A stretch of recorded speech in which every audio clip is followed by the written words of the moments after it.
Welcome to the dawn of the world peace, quantum learning sanctuaries, a vision whose time has not only arrived but beckons us with open arms.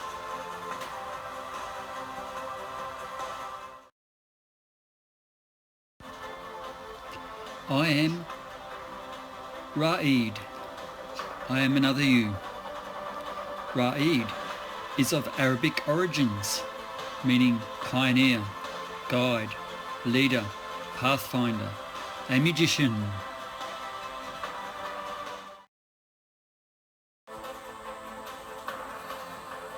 End result.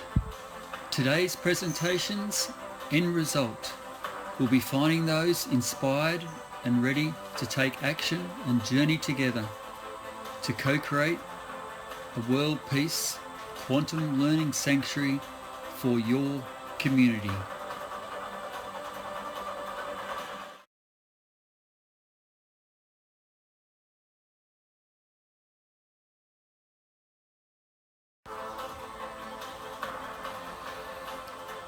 The game. We only know what we know. Once we know the more significant game, the questions we ask change and the choices taken become more empowering.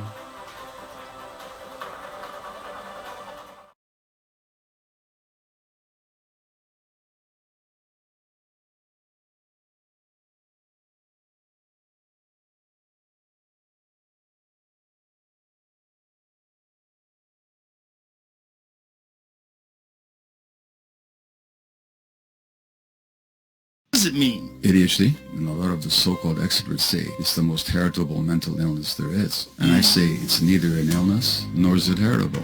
Difficulty paying attention, the kind of tuning out, poor impulse control, difficulty sitting still. If I were to stress you right now, what would be your options of dealing with that? I could get upset or I could leave. Exactly. Yeah. You could fight back, flight or fight, yeah? But what if you didn't have those options? Then you're stuck. And now what does the brain do when you're stuck like that? It gets tunes out. Yeah, it tunes out. In other words, it's a coping mechanism. Infants can't help but absorb the stress of their parents. Right. All we could do is tune out. But when is this tuning out happening? When our brain is being developed, the most salient feature of the environment that shapes us is actually the relationship with the parents. If the parents are present and emotionally attuned, the child brains develop properly. If the parents are stressed, the child absorbs the stress. What can they do with it? They tune out. And that tuning out thing is programmed into the brain, and then 10 years later we say, you got this disease. No, you don't. You've got a coping mechanism that's no longer working for you.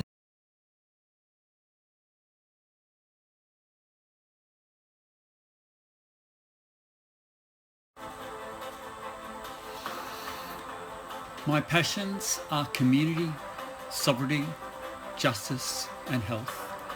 Every endeavour I embark upon is a testament to my commitment to innovation and progress, grounded in a deep belief in the power of unconventional thinking.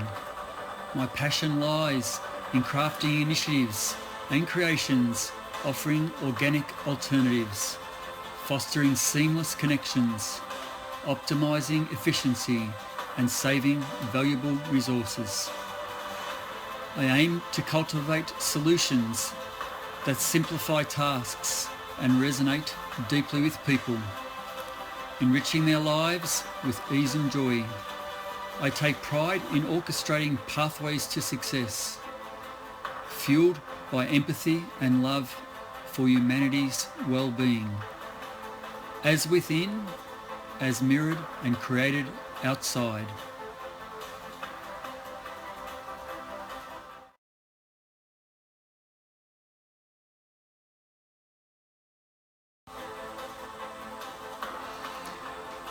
Serving others is our path back to balance, harmony and oneness. Have you ever wondered why bookshops and libraries contain self-help books? Yet where are the Help Others books? Where is that section? We are co-creating the Help Others industry by coming together in our world peace quantum learning sanctuaries. It starts with knowing we can do better, having the faith and will to move towards our dreams and inspired visions, and taking action towards our desired end result.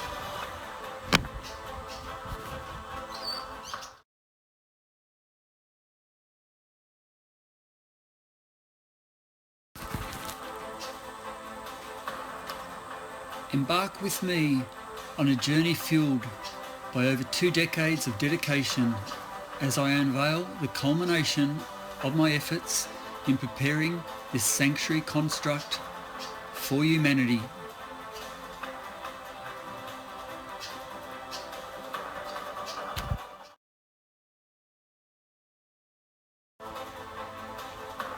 Together, let us delve into the depths of understanding, navigating the intricate tapestry of life's grand design.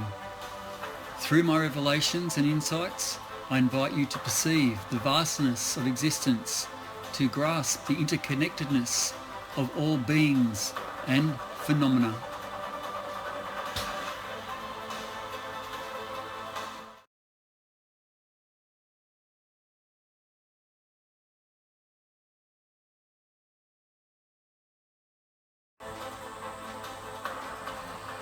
Prepare to be uplifted, for I shall guide you through a realm of enlightenment, where old paradigms and limitations dissolve, making way for profound transformation. It is a journey infused with inspiration, each step resonating with the beating rhythm of your heart.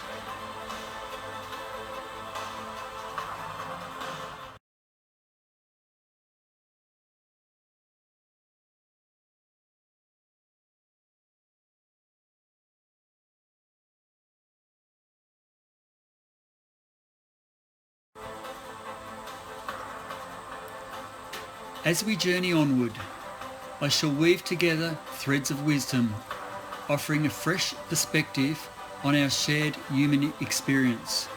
We shall no longer view challenges as obstacles to overcome, but as opportunities for growth and empowerment.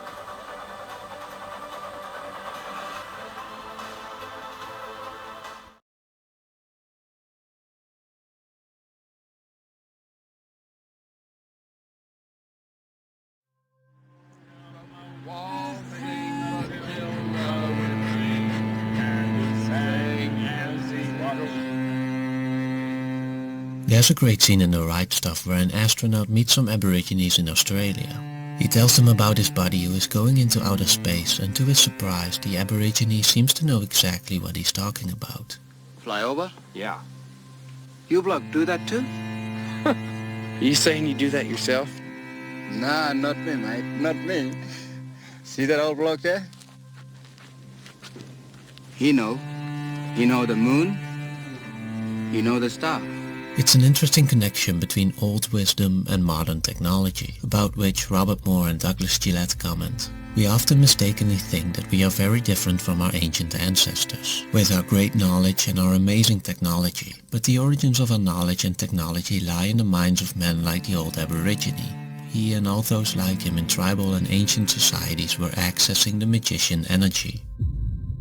The archetypal magician is one of the 4 basic building blocks of our psychology discussed in their book King, Warrior, Magician, Lover, and it is the last one in my series exploring these instinctual energies in film and television. Carol S. Pearson also wrote about the magician in her book The Hero Within and gives us the following broad definition. The archetype of the magician teaches us about creation, about our capacity to bring into being what never was there before, about claiming our roles as co-creators of the universe. To access the magician is to adventure into the world of ideas, to become a student of all kinds of hidden and secret knowledge and take part in the constant process of creation. This is often achieved through the process of initiation, in which the magician is not only a student but also a master. In Joseph Campbell's hero's journey, these are the mentors who guide the protagonist from the ordinary world into the special one where transformation takes place. You've taken your first step into a larger world. A distinction can be made here between the magician as a master of technology and the magician as a knower. The first relates to transformation in the material world, the second to transformation in the personal psyche. This distinction is important because, as Moore and Gillette argue, ours is, we believe, the age of the magician because it is a technological age. It is an age of the magician, at least in his materialistic concern with understanding and having power over nature, but in terms of non-materialistic, psychological or spiritual initiatory process, the magician energy seems to be in short supply. Where did this imbalance come from, and what is this other half of the magician that we appear to have lost? In his book The Archetype of Initiation, Robert Moore explores these questions by examining pre-modern tribal principles considered lost or inaccessible to modern society. One of those lost principles is sacred space, which is separated from the ordinary or profane space. Moore refers to Mircea Eliade, who in his book The Sacred and the Profane explains how our modern society is based solely on the profane and no longer acknowledges the sacred as an ontologically unique space. Properly speaking, there is no longer any world. There are only fragments of a shattered universe, an amorphous mass consisting of an infinite number of more or less neutral places in which man moves, governed and driven by the obligations of an existence incorporated into an industrial society. The consequences of this are explored in films such as Embrace of the Serpent, which recounts the stories of two explorers, both unable to dream, in search of a sacred healing plant in the Amazon, and The Tree of Life, in which the main character finds himself lost in our modern world. How did I lose you?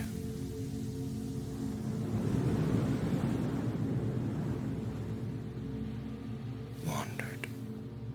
Profane space differs from sacred space in that it has no fixed point or center from which to gain orientation. Profane space has no axis mundi, no cosmic tree or pillar leading to the heavens. This is the experience of modernity. People unable to locate a center. It should be noted that sacred space in this context doesn't necessarily have today's religious associations, but rather signifies a more Star Wars-like force that can be accessed through tears in the fabric of ordinary profane space. The consistent factor in pre-modern times was not to believe in God, but believe in some kind of regenerative power or libidinal energy that could be tapped into for personal and social regeneration. There's a great Korean film called Spring, Summer, Fall, Winter and Spring, which I believe beautifully captures this kind of sacred space. The story is centered around a small floating temple that contains some peculiar doorways. In material terms, they seem of little use, but symbolically they form a threshold from the profane to the sacred, to the source for personal growth and healing. Another film that exemplifies this type of sacred space is James Cameron's Avatar. I'm trying to understand this deep connection people have to the forest. She talks about a network of energy. Avatar not only features a clearly defined sacred space, but also shows quite literally how it can be tapped into for its regenerative power. In today's society, this might all seem rather silly, but this is completely understandable, as Moore explains. Modern persons find this notion difficult to perceive because they have been so exiled from an authentically spiritual or religious understanding of human experience. Modern secularized individuals typically think that no true center really exists, and profane space becomes for them a formidable yet meaningless expanse that is fundamentally unreal. And yet, we can still find traces of sacred space in today's society, but they are mostly found on the personal level, in the places that have a special meaning for an individual and can even hold some regenerative power. Think about Lady Bird's hometown Sacramento, for example, or the well that Bruce Wayne fell into as a child. These are, as Eliade describes it, the holy places of our private universes where we receive revelations of a reality beyond the one we experience in ordinary everyday life. Again, these are but distant relics of what was once a more complete and organized experience of sacred space. Nevertheless, it's interesting to observe how they still play a role in our lives. In fact, many even actively pursue these hints of sacred space in the hope of finding direction and structure in an ever more fragmented society. Robert Moore observes how this pursuit often signifies a desire to submit, to surrender oneself to the power of the sacred. A good example of this can be found in Sunshine, in which the sun is not only a source of life in literal terms, but also symbolically, as several crew members develop a sacred connection to its overwhelming power.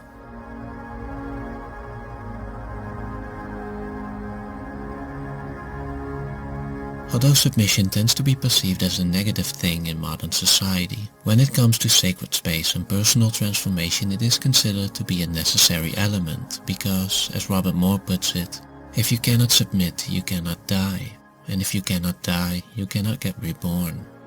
I'm gonna die.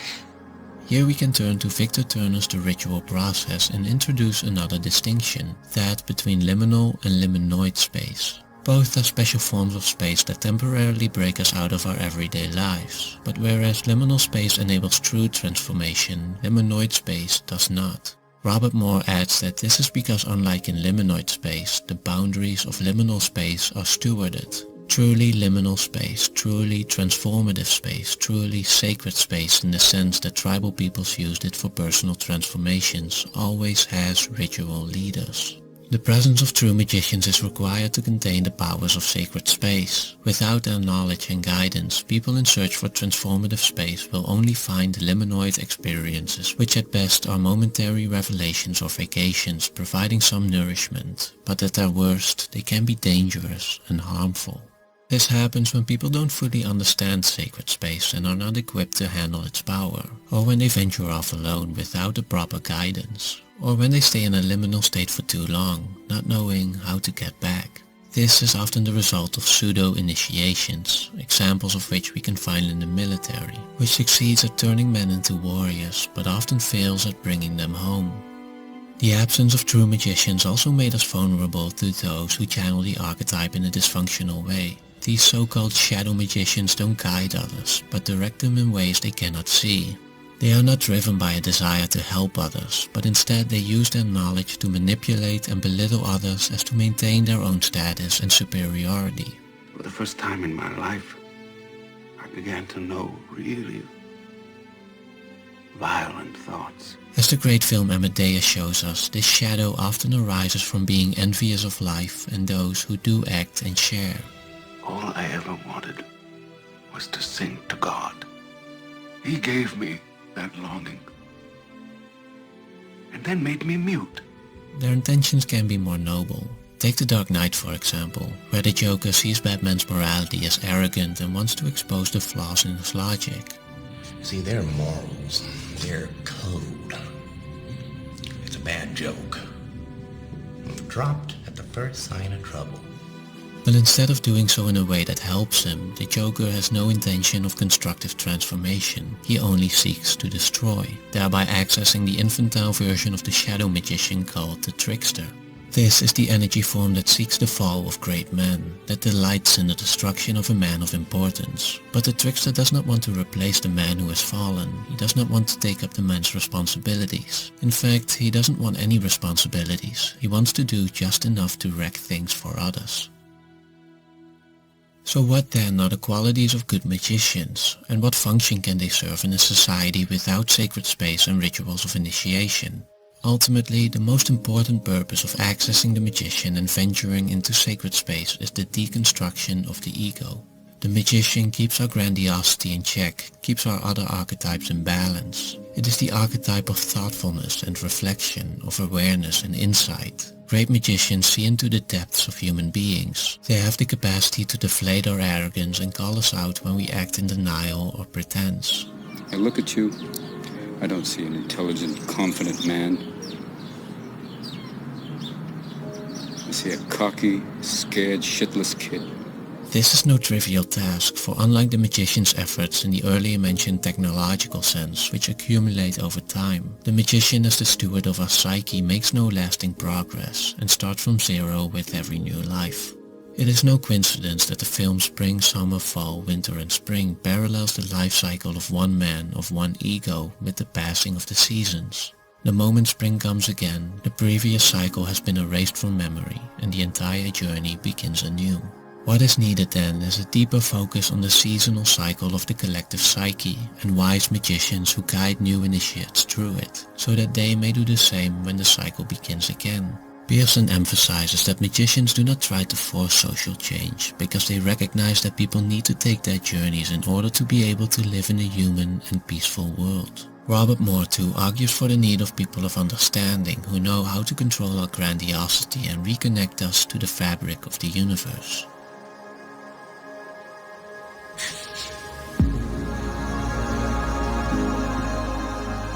Only then can we act from a place of unity, a place of purpose and grace. Only then can we channel our energy for the benefit of mankind and the grand process of creation.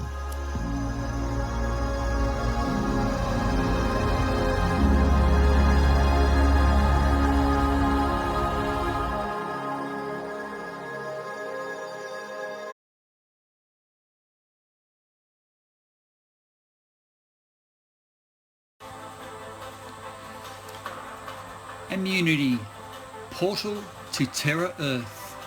About us. We are the Galactic amUnity Private Society, living in the new paradigm.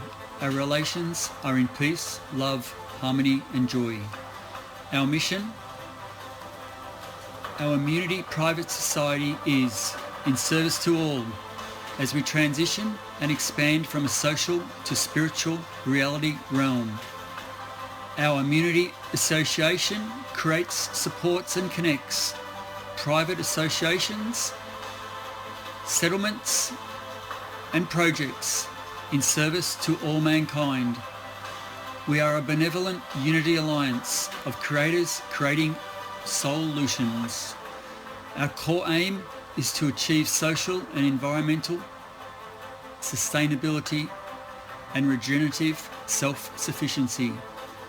Our new model is to live free from the slavery imposed by others in rural and regional collaborative settlements anywhere on the earth, and to be facilitated by developing and using safe and environmentally sustainable regenerative technologies and projects.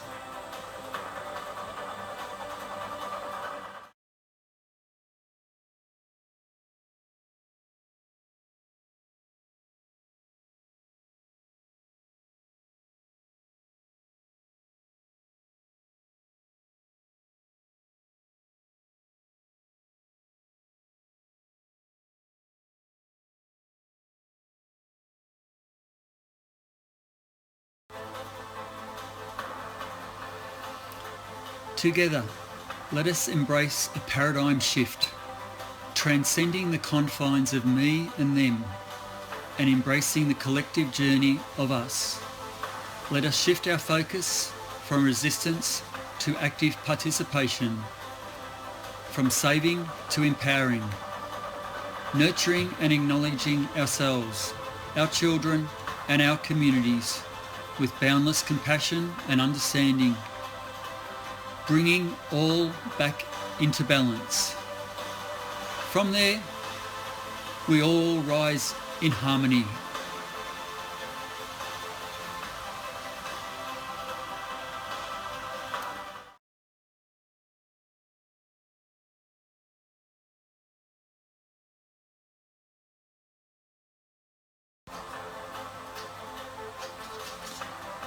Together, we embark on this extraordinary journey where the whispers of our hearts guide us towards a world brimming with peace, harmony and limitless possibilities.